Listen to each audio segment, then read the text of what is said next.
Presiden, Anies, Presiden, Anies, Presiden, Anies, Presiden, Anies, Presiden, Anies, Presiden, Anies, Presiden.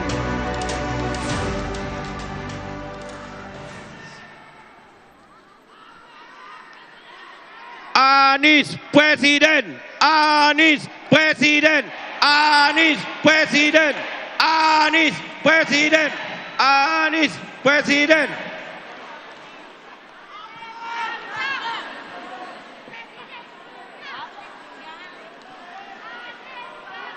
Bismillahirrahmanirrahim. Assalamualaikum warahmatullahi wabarakatuh.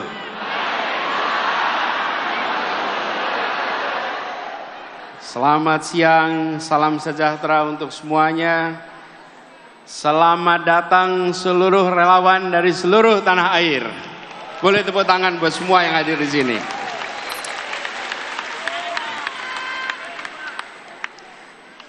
Yang saya hormati seluruh jajaran pimpinan pengurus Amanat Indonesia, khususnya ketuanya Bung Sahrin Hamid. Beri tepuk tangan untuk seluruh jajaran Amanat Indonesia.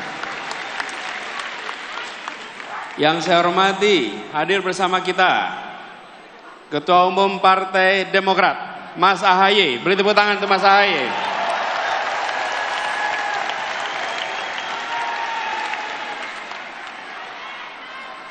Yang saya hormati, Presiden Partai PKS, Bapak Ahmad Sayhu.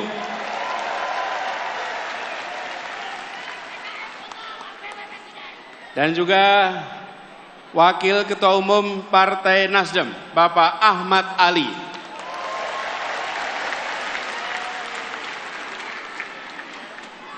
Para pimpinan partai politik yang hadir di sini dan juga para simpul-simpul relawan, hadirin sekalian, termasuk hadir bersama kita.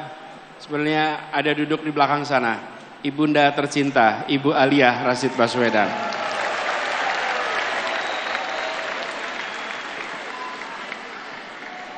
Alhamdulillah, senang sekali pada hari ini bisa berjumpa dengan teman-teman semua. Hadir di tempat ini di ruang lapangan tenis indoor. Nampaknya jumlah yang hadir lebih banyak daripada yang diduga. Barangkali berikutnya kita bisa pakai Jakarta International Stadium.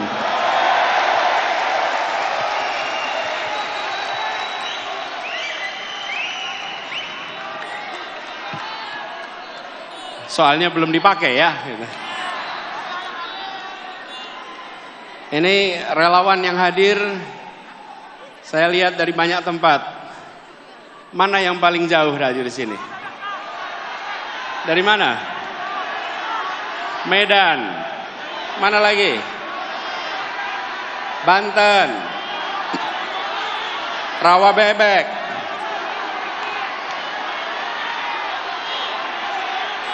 Sukabumi. Kalimantan. Ambon. Cirebon. Mana? Pekanbaru. Aceh.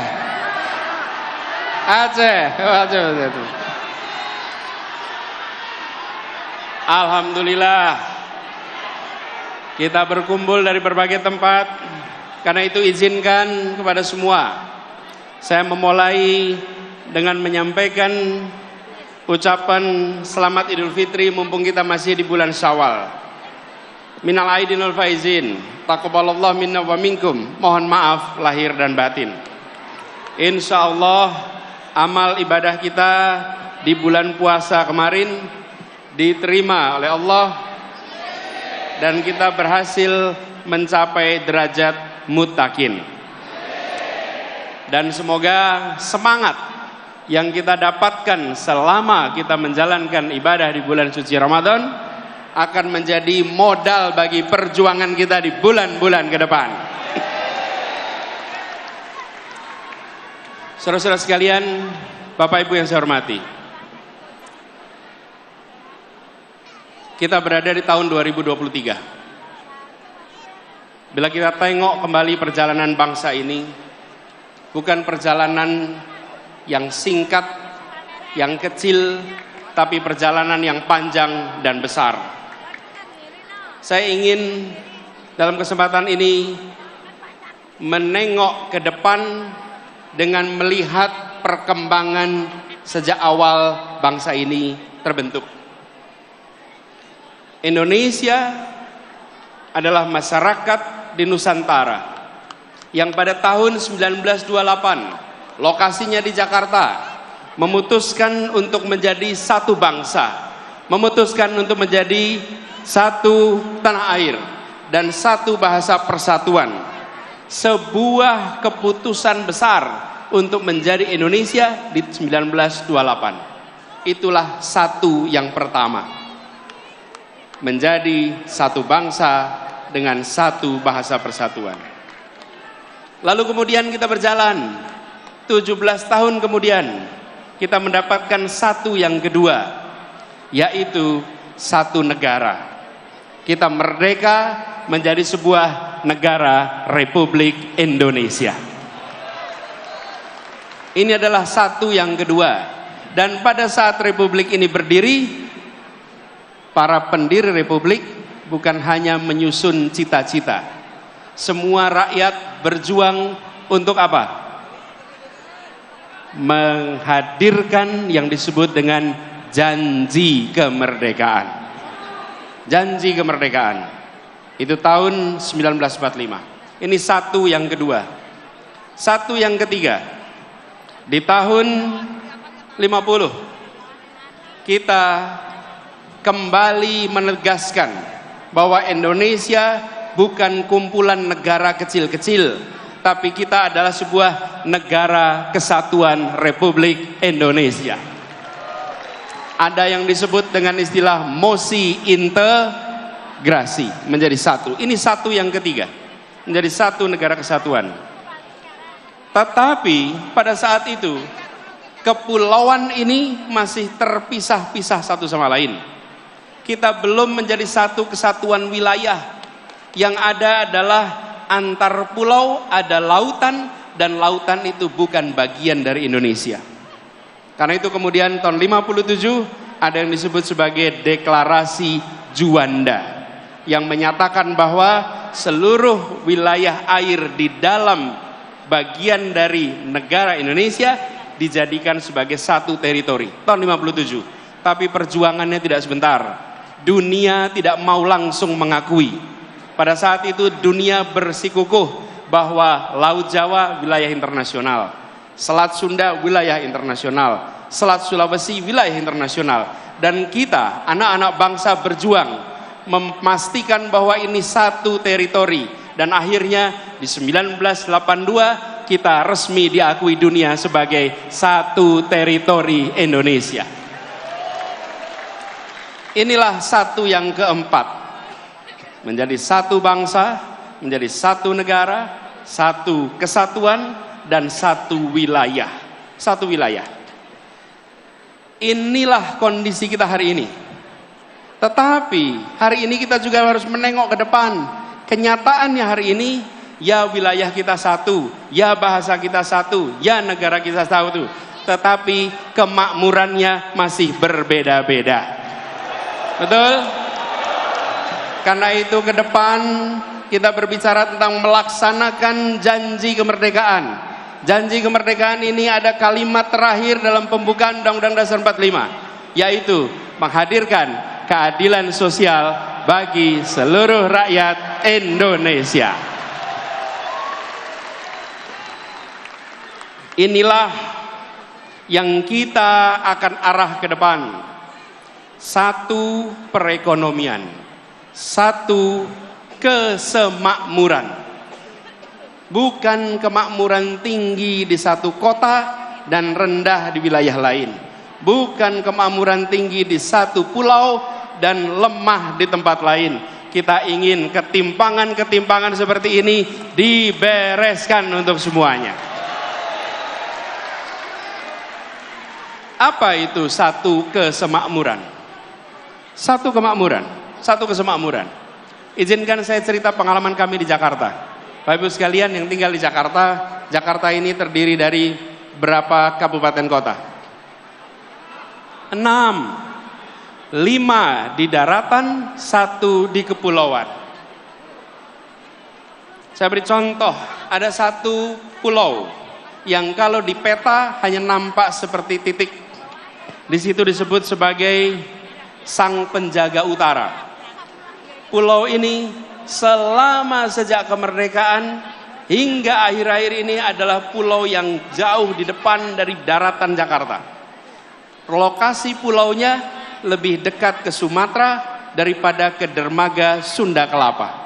Lebih dekat ke Sumatera. Tapi dia bagian dari Jakarta. Dan di pulau ini puluhan tahun tanpa listrik, puluhan tahun kesulitan air bersih, puluhan tahun hanya sesekali kapal melintas. Namanya Pulau Sebira. Bila kita menyaksikan Jakarta hanya sebagai urusan daratan, maka tempat ini akan terus-menerus dibiarkan. Pendekatan kita adalah Jakarta harus satu kesemakmuran. Apa yang terjadi? Dibangun pulau itu. Dikirimkan pesan kepada semua. 11 pulau yang berada di luar daratan Jakarta, mereka sekarang kini semua menikmati listrik lengkap, air bersih lengkap, akses kesehatan lengkap, akses pendidikan lengkap. Ini adalah komitmen kita bahwa berada dalam sebuah wilayah yang sama, teritori yang sama, kita harus bisa satu kesemakmuran. Dan ketika ini diterapkan, prinsip kita adalah begini. Lokasi pulau itu memang jauh dari Monas, tapi dia adalah bagian dari Jakarta. Anda semua yang hadir di sini, yang dari Aceh, hitungan kilometernya dari Jakarta memang jauh, tapi Anda 0 kilometer dari Ibu Pertiwi. Dari Papua, hitungan kilometer dari Monas memang panjang, tapi Anda 0 kilometer dari Ibu Pertiwi. Dari manapun Anda berada di tempat ini, hitungan kilometernya panjang, tapi sesungguhnya Anda 0 kilometer dari Ibu Pertiwi. Inilah yang harus dikembalikan. Inilah yang harus menjadi pegangan kita, bahwa republik ini tidak didirikan dengan perhitungan ongkos, untung dan rugi. Republik ini didirikan dengan janji untuk seluruh tumpah darah Indonesia. Jadi kita berbicara tentang Indonesia ke depan, berbicara tentang Indonesia yang satu kesemakmuran, bukan Indonesia yang terpisahkan karena jejak kesejahteraan yang berbeda-beda. Prinsip yang kita dorong adalah pertumbuhan yang berkualitas, bukan semata-mata pertumbuhan yang angkanya tinggi. Pertumbuhan yang angkanya tinggi tapi tidak berkualitas tidak dirasakan oleh rakyat kebanyakan. Apa itu pertumbuhan yang berkualitas? Pertumbuhan yang berkualitas adalah pertumbuhan ekonomi yang tumbuhnya dirasakan oleh semua, yang pemerataan beriring bersama dengan pertumbuhan.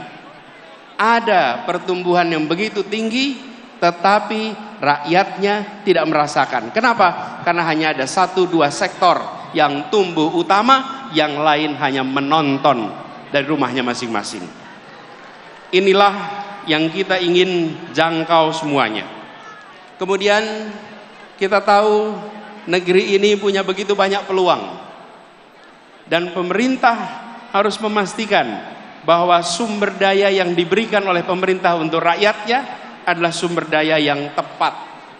Kita menghadapi tantangan lingkungan hidup, itu menjadi kenyataan bagi kita. Solusi menghadapi masalah lingkungan hidup, apalagi soal polusi udara, bukanlah terletak di dalam subsidi untuk mobil listrik, yang pemilik mobil listriknya adalah mereka-mereka yang tidak membutuhkan subsidi. Betul?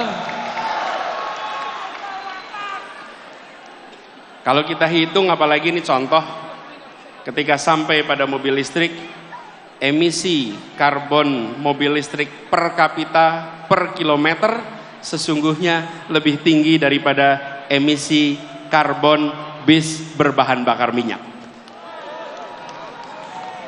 Emisi per kilometer per kapita untuk mobil listrik dibandingkan dengan bis berbasis BBM. Kenapa itu bisa terjadi? Karena bis memuat orang banyak, sementara mobil memuat orang sedikit. Ditambah lagi pengalaman kami di Jakarta, ketika kendaraan pribadi berbasis listrik, dia tidak akan menggantikan mobil yang ada di garasinya. Dia akan menambah mobil di jalanan, menambah kemacetan di jalanan. Jadi, yang didorong ke depan adalah demokratisasi sumber daya. Bahwa kita mengarahkan agar sumber daya yang dimiliki negara diberikan melalui sektor-sektor yang memberikan manfaat nyata bagi masyarakat banyak. Bukan semata-mata untuk mendapatkan perhatian dalam percakapan, apalagi percakapan sosial media. Karena itulah kita ingin dorong ke depan. Insya Allah jalan-jalan tol yang sekarang sudah dibangun secara amat baik oleh pemerintahan hari ini, kedepannya nantinya dipenuhi oleh kendaraan-kendaraan umum berbasis dengan listrik ke depan. Kendaraan-kendaraan logistik berbasis listrik. Bukan pribadi, tapi kendaraan umum. Dan kita tahu, begitu bicara kendaraan logistik, kendaraan umum, pengangkut massal, maka dia bukan hanya memindahkan badan, bukan hanya memindahkan barang. Dia sebetulnya adalah alat untuk membangun perasaan kesetaraan, alat membangun perasaan persatuan. Jadi ke depan ini adalah contoh bagaimana kebijakan disusun berdasarkan gagasan, bukan sekedar kebijakan tanpa narasi, tanpa gagasan. Urutannya harus jelas, bukan hanya karya, tapi karya berbasis narasi, narasi berbasis gagasan. Dan gagasannya di sini adalah tadi yang saya sampaikan. Kesemakmuran, kesetaraan, keadilan, dan begitu ada pembagian sumber daya, maka pembagian sumber daya ini adalah memasukkan unsur-unsur gagasan itu. Karena itulah ketika kita melihat ke depan, kita membayangkan bahwa pembangunan ke depan adalah pembangunan yang menjangkau semua, bukan menjangkau sebagian. Tadi ada ilustrasi, saya ingin cerita sedikit. Satu ketika saya datang di sebuah pulau, namanya Pulau Selaru. Pulau Selaru ini di ujung timur tenggara Maluku Tenggara Barat. Posisinya sedikit di atas Darwin. Ini adalah ujungnya Indonesia. Saya datang ke pulau itu, lalu mereka memulai acara dengan berkumpul kira-kira 100 orang. Di tempat itu belum ada listrik. Lalu mereka menyiapkan diesel untuk sound system. Dieselnya ditaruh kira-kira 20-30 meter dari lokasi acara, supaya ramainya diesel tidak terdengar kita. Di tempat itu acara mau dimulai. Lalu yang mimpin acara bilang, saudara-saudara semua, mari kita berdiri menyanyikan Indonesia Raya. Hati saya bergetar. Di sebuah tanah yang listriknya belum masuk, mereka memulai acara dengan menyatakan kami mencintai Republik ini, walaupun Republik ini belum menunaikan janjinya di tempat ini. Mereka belum merasakan kesejahteraan fasilitas seperti kita. Yang mereka miliki masih terbatas, tapi mereka mengirim pesan pada tamu yang datang dari Jakarta. Pak Anies, bisa jadi kami belum punya listrik, Bisa jadi kami belum sejahtera, tapi jangan pernah ragukan keindonesiaan dan kecintaan kami pada Indonesia. Saya menemukan kalimat-kalimat seperti di berbagai tempat. Saya datang ke sebuah tempat namanya Sentolo. Sentolo ini di Jawa, di Kulon Progo. Ngobrol dengan warga. Di tempat itu ketika saya bicara, mereka cerita, Pak Anies, tempat ini sudah diukur akan dipakai untuk pembangunan jalan tol. Rumah saya akan kena. Lalu saya tanya, bagaimana Pak rumahnya kena? Oh nggak apa-apa Pak, biarkan tanah ini dipakai untuk pembangunan, karena ini adalah untuk kepentingan negara, ini untuk kepentingan masyarakat banyak. Dia belum sejahtera, dia kondisinya masih minim, tapi dia mengatakan pada semua bahwa kecintaan kami bukan berdasarkan kekayaan material. Kami mencintai Republik ini secara tanpa syarat. Kami sekalian, kita-kita yang berkumpul di tempat ini, kita-kita yang memperjuangkan Indonesia yang lebih baik, kita harus ingat bahwa ada saudara-saudara kita yang lokasinya hitungan kilometer jauh dari Jakarta, jauh dari Monas, tapi mereka 0 kilometer dari Indonesia, dan mereka harus merasakan kesejahteraan yang meningkat secara amat serius. Itulah sebabnya bicara tentang kesemakmuran harus konkret. Kami coba wujudkan kemarin di Jakarta, dan insya Allah bila Allah nanti takdirkan, tahun depan kita akan merasakan sebuah penentuan arah pemilu Pilpres 2024. Anies Presiden. Bukan soal meneruskan atau tidak meneruskan sebuah program. Bukan. Pemilu 2024, pemilu 2019, pemilu 2014, dan pemilu-pemilu lainnya adalah sebuah kesempatan untuk menengok kembali arah perjalanan bangsa. Republik ini didirikan dengan cita-cita, dengan janji menghadirkan keadilan bagi semua.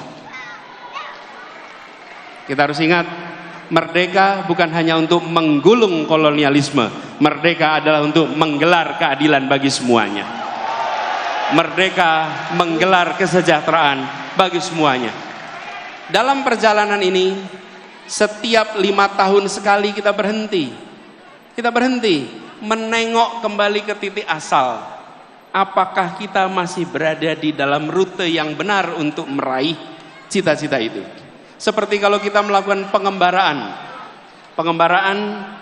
pecinta alam berjalan memasuki medan alam terbuka, mereka bawa kompas, tentukan tujuannya, titik awalnya di sini.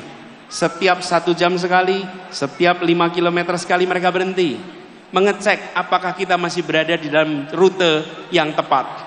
Indonesia setiap 5 tahun sekali mengecek apakah kita masih berada di dalam arah yang benar. Itulah sebabnya yang kita hendak lakukan adalah luruskan jalan, hadirkan keadilan.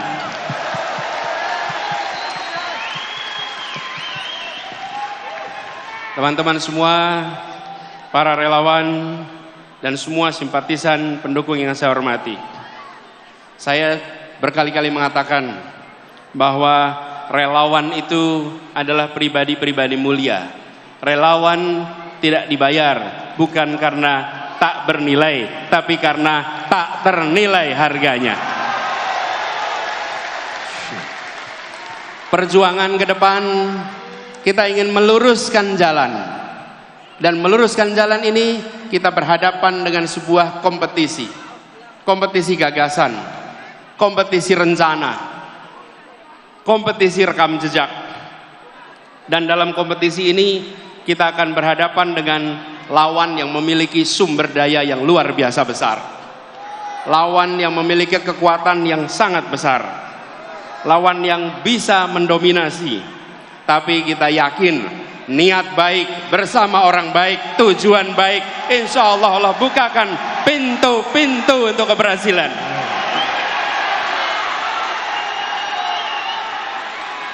Kita tidak pernah gentar dengan ukuran material. Kita akan tunjukkan kekuatan spiritual yang kita miliki untuk meraih yang dijanjikan oleh Republik ini.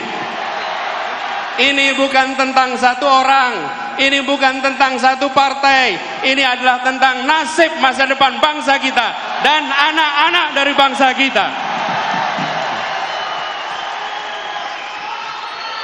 Jaga kemuliaan perjuangan ini, jaga kehormatan perjuangan ini. Kirimkan pesan-pesan yang mempersatukan, kirimkan pesan-pesan yang menunjukkan bahwa kami tidak jual murah idealisme itu, kami junjung tinggi idealisme itu. Tunjukkan bahwa kita punya rekam jejak yang baik, punya rekam gagasan yang baik, punya rekam karya yang baik. Karena kita punya itu semua, kita tidak perlu berbohong, kita tunjukkan kenyataan. Bila rekam jejak kita bermasalah, bila rekam gagasan kita bermasalah, bila rekam karya bermasalah, baru di situ ada kebohongan-kebohongan. Betul? Karena itu kalau kita menyaksikan ada kebohongan diproduksi, sebenarnya itu adalah cerminan rasa tidak percaya diri atas yang dimilikinya. Jadi kita tidak perlu memproduksi kebohongan, tidak perlu memproduksi itu semua. Tunjukkan kenyataan dan biarkan kenyataan memenangkan pertarungan gagasan, memenangkan pertarungan rekam jejak, memenangkan pertarungan karya.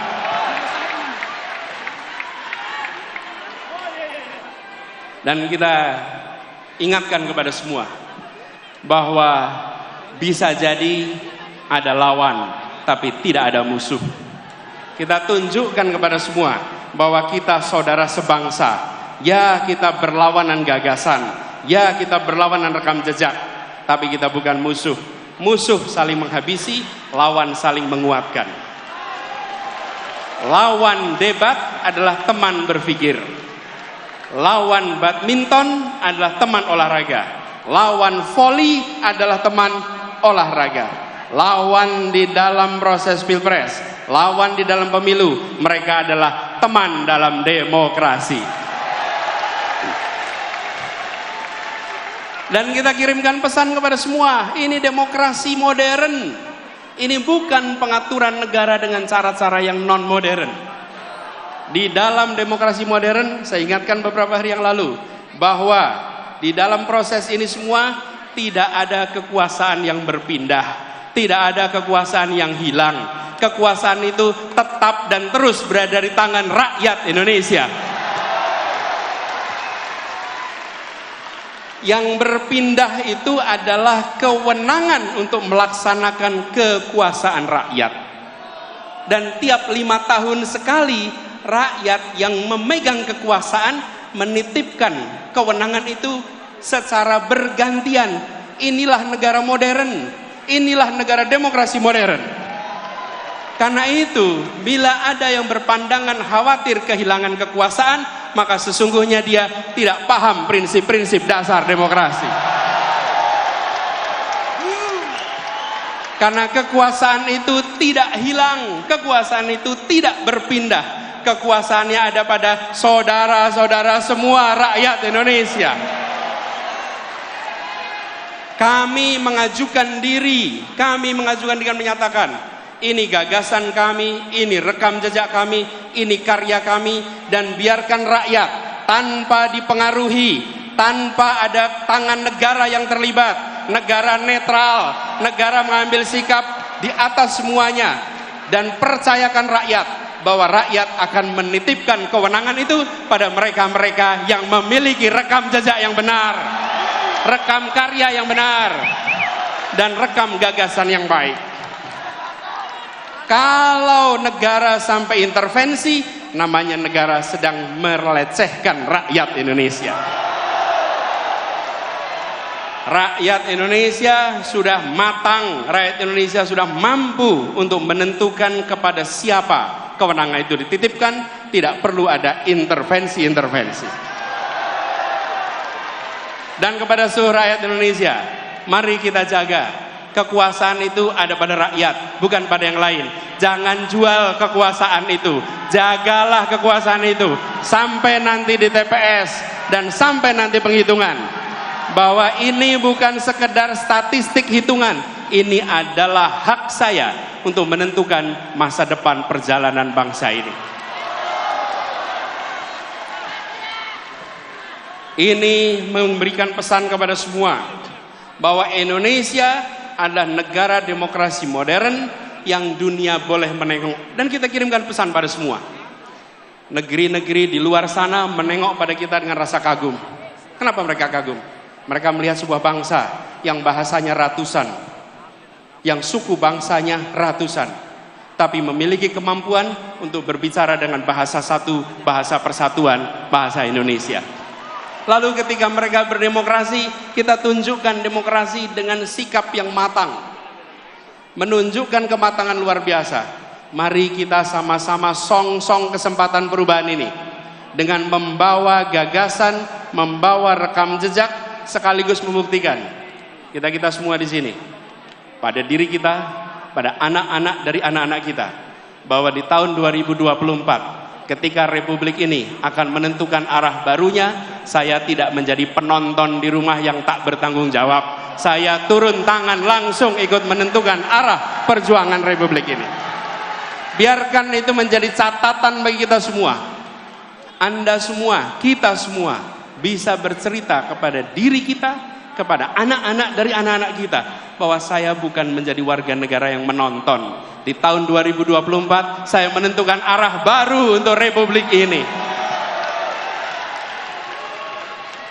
Insya Allah niat baik ini, ikhtiar ini yang dikerjakan bersama dengan orang-orang baik, insya Allah Allah akan bukakan pintu-pintu menuju keberhasilannya. Insya Allah tahun 2024 Anies Presiden! Anies Presiden! Tahun 2024 Presiden! Anies Presiden! Anies Presiden! Anies Presiden! Anies Presiden! Anies Presiden! Anies Presiden! Anies Presiden! Anies Presiden! Insya Allah di tahun 2024 Anies kemenangan Presiden! akan kita raih bersama.